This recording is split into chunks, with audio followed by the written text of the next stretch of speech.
Olá, eu sou Evandro Schutz, eu sou economista, matemático e trabalho há 10 anos no mercado financeiro com vasta experiência em precificação na bolsa de valores e riscos. O motivo que veio a falar aqui é mais nesse contexto em que nós vemos a taxa de juros do Brasil caindo a níveis recordes na história. Hoje já está 3% ao ano por ali, tendendo a cair. E por outro lado, nós temos o câmbio do Brasil desvalorizando. E como que a gente vê isso? Por exemplo, a cotação do dólar subindo.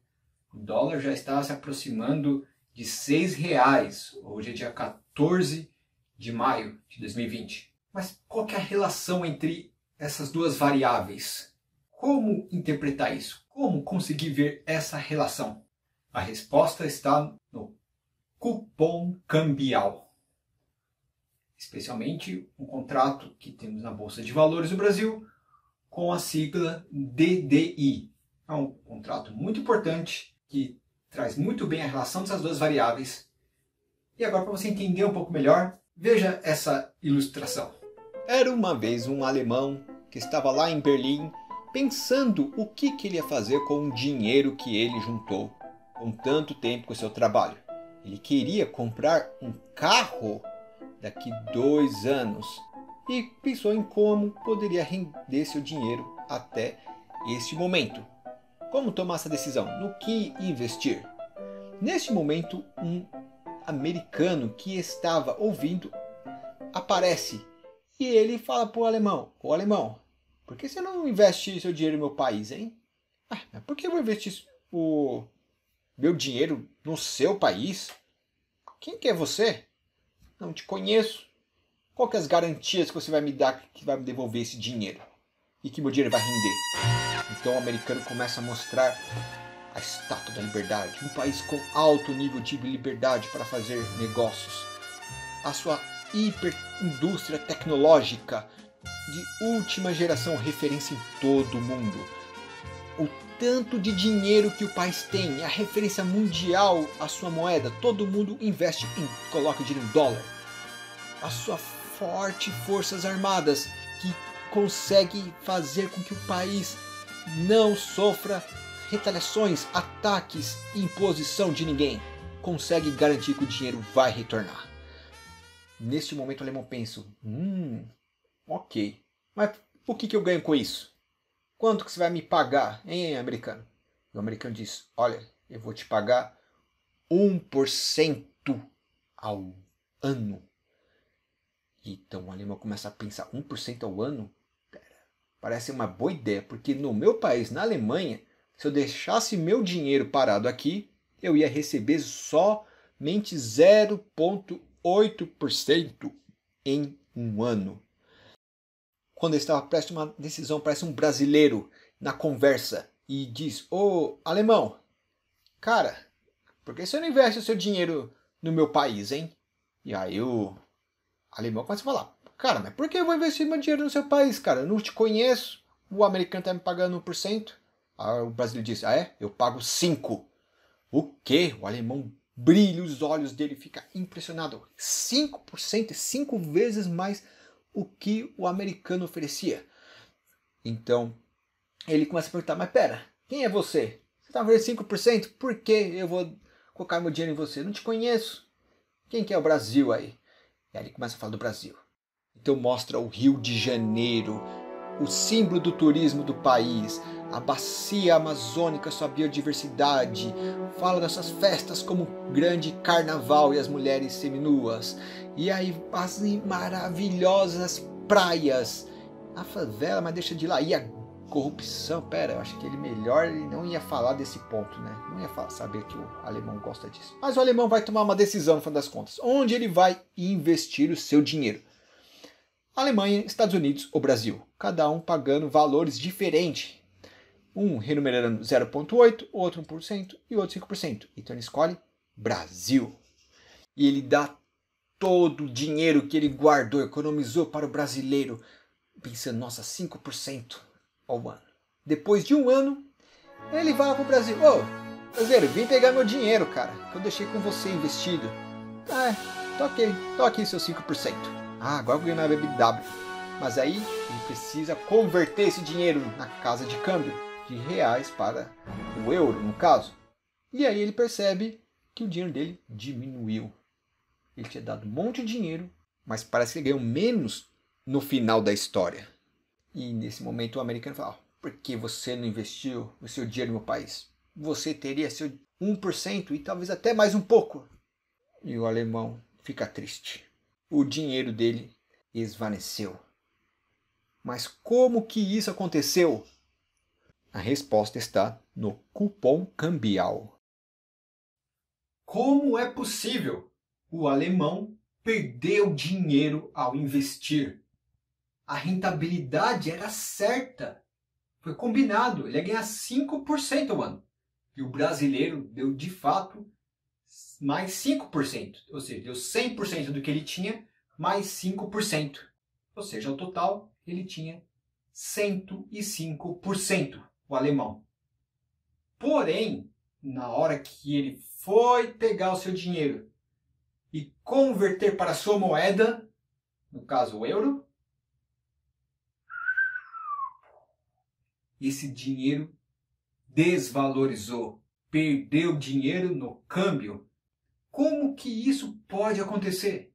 Como nós conseguimos medir isso? Isso nós iremos ver agora, nessa parte um pouco mais matemática, sobre como que a gente mensura, formula, consegue entender essas relações do cupom cambial. Vamos agora analisar o que está acontecendo matematicamente. O cupom cambial. Quem que é o nosso cupom cambial? Quando a gente fala de cupom, a gente está falando de alguma remuneração.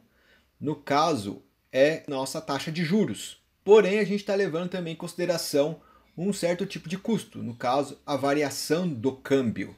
A taxa de juros no exemplo foi de 5% para o Brasil. E o nosso fator cambial, quem que ele é? É a variação do nosso valor da cotação da moeda no futuro contra hoje. Logo, fazendo um exemplo aqui, nosso fator de juros é de 1,05 e o nosso câmbio futuro seria de 5,30 e o presente de 5,20, que dá uma razão de 1,02. Fazendo essa divisão, então temos que o nosso cupom cambial é de apenas 2,9%, ou seja, muito abaixo do 5% inicial. Vamos pensar agora no segundo cenário. O nosso segundo cenário teremos que o nosso câmbio futuro é de 6,5 e o presente continua 5,20. Chegamos então a 1,05 sobre 1,25, que temos 0,84. Ou seja, temos um cupom cambial de menos 16%. No nosso terceiro cenário, alteramos nosso câmbio futuro para 5,10. Nessa situação, teremos que a nossa razão passa a ser 1,05 sobre 0,98. Chegamos a 7,1%. Repare que nesses três cenários apenas alteramos nossa cotação do câmbio futuro. E o que faz nosso cupom cambial subir? Então, ele vai subir quando o nosso fator de juros subir e quando o nosso fator da variação do câmbio cair. E o que faz nosso fator de câmbio cair? É quando o câmbio futuro cai e o nosso câmbio presente sobe. Ok? E a relação inversa também acontece, quando que nosso cupom cambial irá cair. Agora vamos pensar em outro aspecto. Todos esses contratos possuem um prazo, um período quando vão encerrar. No caso aqui, o nosso vencimento T. Vamos usar, por exemplo, que o nosso fator de juros aqui é o nosso DI1 futuro. E o nosso dólar futuro é o nosso dólar futuro. E o cupom cambial é o contrato de DDI. O vencimento é o F25. 25 significa o ano, 2025, e o mês, janeiro, com a sigla F, para os contratos futuros. O que acontece agora economicamente se o nosso fator de juros sobe? Ele tem algum impacto na variação do câmbio? Nossa variação do câmbio pode subir ou cair, dependendo de como for a relação. Outro ponto, se agora acontece que a nossa variação do câmbio caia, o que vai acontecer com o nosso fator de juros? Ele vai subir ou vai cair? Isso depende de outros aspectos da economia. Se você quiser o cupom cambial em taxa ao invés de fator, você retira 1. Vamos pensar agora em cenários internacionais. Brasil comparado com Estados Unidos e Alemanha. Suponha então que o Brasil está dando 2% de juros. Estados Unidos 1%, Alemanha 1%. Já pensando no nosso cupom cambial aqui. Porém, eles têm notas de rating diferentes. Os Estados Unidos tendo 3 pontos, a Alemanha 2 e o Brasil apenas 1. Comparando essas taxas, 2, 1% e 1 por 1, o investidor internacional iria preferir pelos Estados Unidos e Alemanha. Teria que aumentar muito a taxa no Brasil para compensar o risco do rating. No caso aqui no exemplo, 5%. Implicitamente, a decisão da pessoa não vai estar considerando apenas o valor do cupom cambial, mas em sim o risco do país de investir o dinheiro nesse país. Para ele tomar uma decisão de investir num país com maior risco, teoricamente o país precisa oferecer uma rentabilidade maior, que compense inclusive a variação do câmbio. Outro ponto importante que é chamado dos custos. Como que ficam os custos envolvidos para a pessoa tirar o dinheiro do país dela e colocar num outro país, como o Brasil? Os custos de operações financeiras envolvidas na transação, possíveis impostos. Se o mercado for bem desenvolvido, eficiente economicamente, teremos que todo esse custo vai estar embutido já no preço do cupom cambial. Então esses custos poderiam ser considerados desprezíveis. Então quando a gente olha o cupom cambial, também estaremos colocando outras variáveis implícitas sobre a economia do país, que estaria também embutido dentro desse preço. Estaria embutido aonde? Na política monetária do país, na questão do fator juros, e também em como o mercado tenta ajustar isso de acordo com o câmbio. Dependendo do custo do país, ele vai tirar dinheiro ou colocar mais dinheiro no país. E isso vai refletir no câmbio. Então o cupom cambial captura bem esta informação. Vamos acompanhar agora com números de verdade reais. Na maior parte do tempo histórico, nós iríamos observar que o nosso cupom cambial ele era sempre um número positivo. Porém, em maio desse ano, principalmente, a gente vê uma reversão aí dos vencimentos curtos, em que eles passaram a adotar um sinal negativo, ou seja, praticamente estaria se perdendo dinheiro em todos esses vencimentos de 2020 até o mês 7 de 2021. Enquanto isso, olha que as taxas de juros do DI1 estão bem acima. Aqui na coluna F, nós observamos quanto que estaria pagando o título dos Estados Unidos, os Treasury, o T-Note, como mais conhecidos. Veja que, em geral, ele paga valores bem pequenos, bem baixos, menor que 1% até. Mas, ainda assim, nos curtos está maior do que quanto está pagando o nosso DDI. E no começo a gente veria que até estaria, quando positivo, ainda mais vantajoso nos Estados Unidos. Somente vemos que a partir de janeiro de 2022 é que realmente no Brasil ficaria mais vantajoso investir do que lá fora. Ok, entenderam agora o que é o contrato de DDI? O cupom cambial?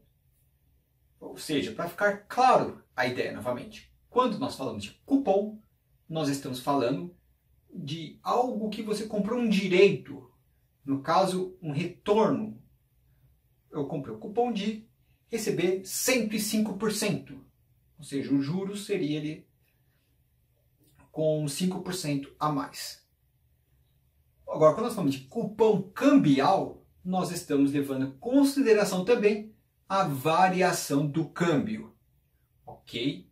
Então, não basta apenas olhar o quanto que vai render meus juros. Eu vou olhar também quanto que está variando a minha moeda.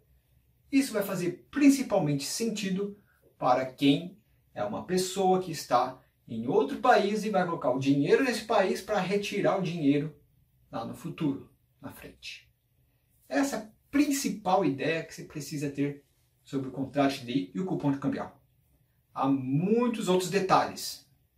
Nós não falamos aqui de como usar ele para fazer hedge, de como fazer melhor a precificação desses fatores de juros, o do fator do câmbio.